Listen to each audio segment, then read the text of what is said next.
Hello，大家好，歡迎返到嚟大學線 UB 嘅 podcast，我係你哋今日嘅主持，亦都係177期嘅編輯 Charlotte。喺我隔離嘅呢，就係我嘅記者。Hello，大家好，我係 Loris。好開心，我哋今期報道啱啱就出咗街啦。不如 Loris 你講下，其實我哋今期嘅報道大約係講啲咩嘅呢？我哋今期嘅主題呢，就係滯港難民啦，因為特朗普上咗任之後就簽咗一些行政命令去禁咗美國所有難民入境啦。咁我哋呢篇報道就係講緊今次行政命令取消對於喺香港呢啲難民嘅影響嘅。咁其實我哋今期嘅主題呢，其實關於政經國際啦，即係有冇話當初點解會有呢個諗法嘅？其實香港嘅難民個 situation 呢係比較特別啲嘅，香港就冇簽到聯合國嗰個難民嘅公約，咁所以其實呢，一直以嚟都唔承認難民嘅地位嘅。喺香港嘅話呢，如果尋求庇護呢，就淨係可以拎到免遣返申請啦。但係佢哋拎咗呢個免遣返申請之後呢，佢哋都唔會喺香港有居留權嘅。咁佢哋就淨係可以諗辦法去其他國家啦。咁其實基本上而家就淨係得美國同加拿大嘅啫。咁所以其實呢度行政命令對佢哋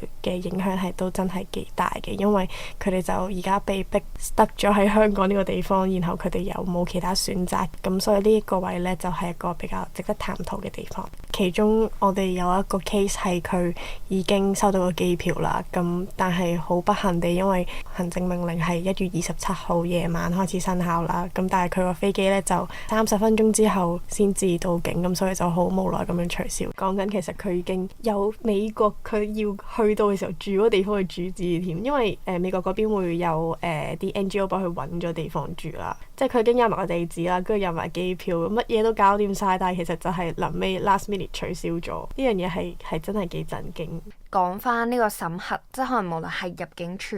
審核免遣返申請嘅程序啊，亦或難民其實喺香港攞到免遣返申請之後，如果佢哋想再向聯合國難民署再去申請去其他國家尋求庇護嘅時候，嗰段過程我做完呢篇報道都發現係真係好漫長啦。例如我哋嘅個案阿 John 呢，其實佢已經留咗香港係15年咁耐啦，咁佢都係去到2019年跟住先攞到免遣返申請，然後再去嘗試去申請尋求庇護啦。哇！佢哋其實真係都唔會預計到要等幾耐。我記得Jeffrey 有即係社工嗰邊有同我哋講過，佢個 case 係等咗17年，跟住之後先至有呢一個 asylum seeker 嘅身份，係真係好誇張咯。係啊，同埋我覺得講緊係攞到 asylum seeker 即係免遣返申請，只係你尋求庇護嘅可能第一步，甚至係其實都唔叫第一步，因為其實你冇免遣返申請，其實你係冇一個少少資格係留喺香港，引申到去你真係可以離開香港揾到一個可能你庇護到嘅地方，嗰個時間就係更加長。通常都會覺得呢啲申請即係一定係需要啲時間㗎啦。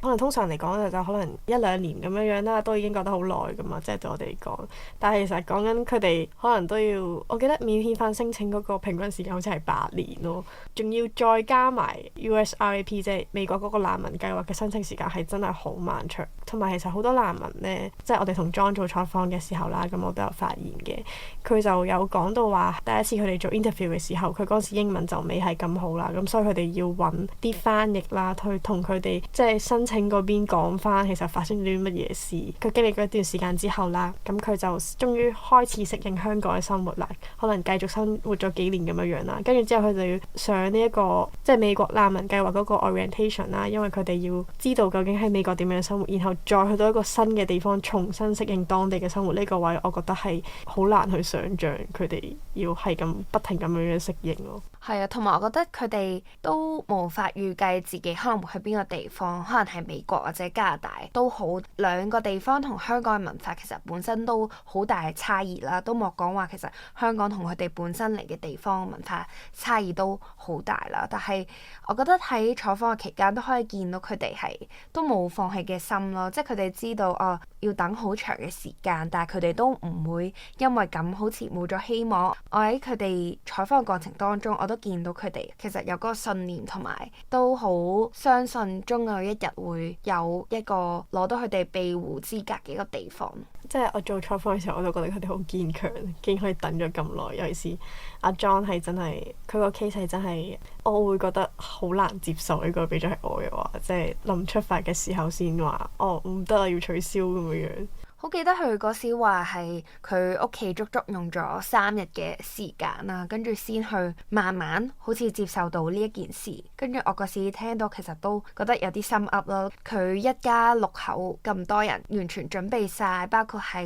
已經退咗間屋嘅租，亦都執好啲行李，預備好心情。跟住突然間一個行政命令，一個消息打落咗佢哋度，其實我會想像到當下真係好衝擊佢哋一家人嘅心情。最慘嘅係佢，因為佢已經有2個仔女係上緊中學啦，跟住之後仲要再同佢哋解釋咯，即係佢自己都已經好難接受，咁佢即係仲要去同翻佢啲小朋友講翻啊，然後去幫助佢哋消化呢件事。我覺得係真係好唔容易咯，同埋佢小朋友當初係佢老婆帶過嚟香港噶嘛，咁所以我覺得佢哋細個嘅時候已經即係有試過一次點解我哋要離開屋企去第二個地方啊？咁但係佢依家可能講緊喺香港已經讀到中學啦，即係雖然 John 話其實佢哋一直都有同佢哋講話我哋喺香港只係暫時留喺度嘅啫，咁我哋呢最後都一定係會去其他國家噶啦咁樣樣。咁但係我覺得以佢哋喺度生活咗咁耐，期待咗咁耐嘅嗰個機會，好不容易終於可以去美國啦，咁但係結果就突然之間同你講話而家去唔到啦，咁我覺得係真係好難接受咯，以一個青少年嘅心態嚟講嘅話。而家呢個情況最難去想像就係呢個行政命令呢，雖然就話係暫時聯邦法院都落咗禁制令啦，但係其實都暫時都未知道其實呢個美國難民安置計劃係幾時會重啟咯。我哋問過 Jeffrey 啦，即係社工啦，同埋何律師都好呢，其實都好似冇係一個未知數咁樣，其實都唔知道幾時會重啟喎呢個計劃。因為個計劃嗰邊就係話每90日嘅話，好似係國土安全部同埋就美國啲行政部門啦，佢哋就要交一個報告，咁就話直到呢個計劃符合國家安全為止呢，咁佢先可以重新開始嘅。咁但係其實冇人知道呢個符合國家安全呢個標準係啲乜啦，即係尤其是阿 John 嘅 case 就更加難搞，因為佢原本有返工啦，咁但係講緊而家每90日 review 一次嘅話，咁其實會唔會嗰陣時佢已經飛得唔係香港呢？但係講緊香港即係Asylum Seeker佢哋嗰邊申請呢一個特別工作許可係講緊最少2個月啦，變相佢就而家就會咁樣棘住喺呢個位度好兩難咯，唔知應該要點做好。係啊，所以佢而家我哋問過我哋受訪者阿 John，佢都話可能暫時都係專注喺照顧家庭方面啦，但係萬一佢其實都要工作噶嘛，佢都唔會知道幾時先會突然間被通知離開香港，即係佢自己都要面對好多未知數咯。所以就其實好似 Jeffrey 講咁樣樣，成個難民嘅community 都好沮喪、好失望咯，因為佢哋就真係好無助，佢哋係冇嘢可以做到咯，就淨係可以接受而家呢個情況，然後諗辦法繼續等落去，係真係得等咯。咁知道今次咧係 Lawrence 你第2期嘅大學線報導啦，咁你上一期咧就係做一啲關於院舍離世嘅報導，咁你自己覺得其實同上一期去比較啦，今期嘅報導咧有冇話有啲咩唔同嘅體驗俾到你呢？今期做國際啦，咁所以做 U Bit 嘅話就應該都淨係得國際 Bit 先會用到英文同埋做採訪嘅，咁所以語言呢個位係我覺得係一個比較大嘅挑戰啦。一嚟係做訪問嘅時候，你要即刻反應到啦，即係將你想講嘅嘢變翻做英文講出嚟啦，同佢溝通啦。尤其是我哋問緊 John 嘅時候，其實佢形容心情呢個位呢，你好難去用一個你唔熟悉嘅語言去形容嘅，咁所以呢，呢個位我覺得都有啲難啊。同埋就係我記得我哋訪問 Jeffrey 嘅時候，佢講咗一句我覺得幾好啊，原本都未擺落去篇稿度噶啦，但係我就覺得即係翻譯出嚟就冇咗嗰個 impact 咧，就好難講。如果按字面直譯嘅話咧，就會好生硬啊，好冰冷啊。咁但係我又會有啲驚，如果我意譯嘅話，其實會唔會有個位唔係有咁準確，有少少失實，有少少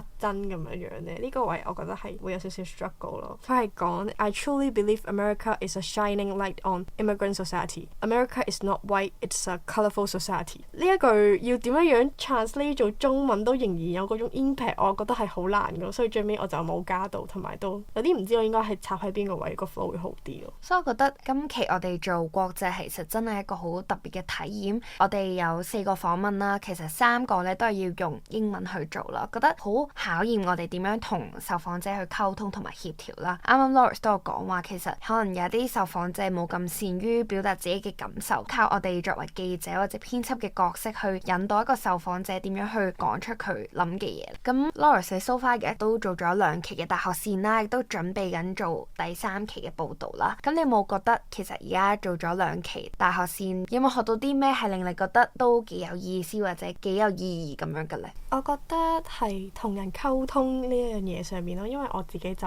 好內向嘅，我個人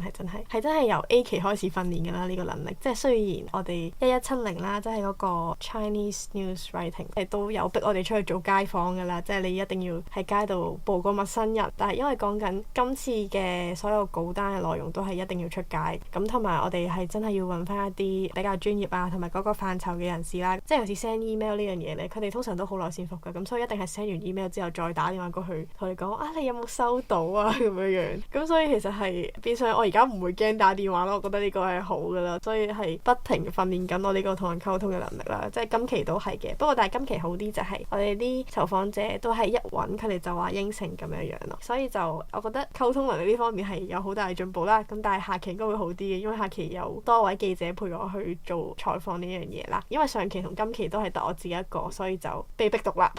同埋我覺得大學線咧都好講求我哋好主動同埋積極啦，因為受訪者係真係主動去接觸佢，問佢肯唔肯做採訪，佢先會有機會應承咯。同埋我而家做咗 UB 之後咧，一見到電話響就會覺得係咪受訪者打電話過嚟，我要即刻聽咁樣樣。但係嗰以前我見到陌生嘅電話號碼，我會驚，跟住我就冚喺度唔好理佢咁樣樣咯。同埋我覺得 UB 係令我對一啲唔同嘅議題其實有多啲了解啦，令我有機會去接觸多啲唔同嘅群體，去了解多啲唔同嘅議題。即係其實講緊院舍離世咁樣樣啦，一個大學生其實你有幾可會關心啲老人院啲老人家點樣樣離開呢個世界呢？即係講緊難民都係嘅，因為香港對我哋嚟講係一個好理所當然地，我哋會覺得生活喺度係一個好正常嘅事啦。咁但係其實講緊對於阿 John 佢哋呢啲 asylum seeker 嚟講，其實佢哋攞到庇護唔容易啦。同埋講緊佢哋係適應咗呢個生活之後，其實佢哋都係被逼要去其他國家，就係因為香港就唔受難民都俾唔到居留權佢哋啦。即係就算佢哋好中意香港都好，佢哋都一定要離開呢度咯。所以我覺得係一個俾更加多機會同埋時間我去認識呢一啲其實我平時唔會接觸到嘅人啦，即係我唔會接觸到嘅議題，係拓闊到我嘅眼界嘅。好多謝 Lawrence 今日同我哋分享咗佢177期就係講難民呢篇報道嘅一啲採訪嘅經歷啦，或者一啲難忘嘅體驗啦。咁我哋今期嘅 podcast 就嚟到咁多啦，我哋下一期再見啦，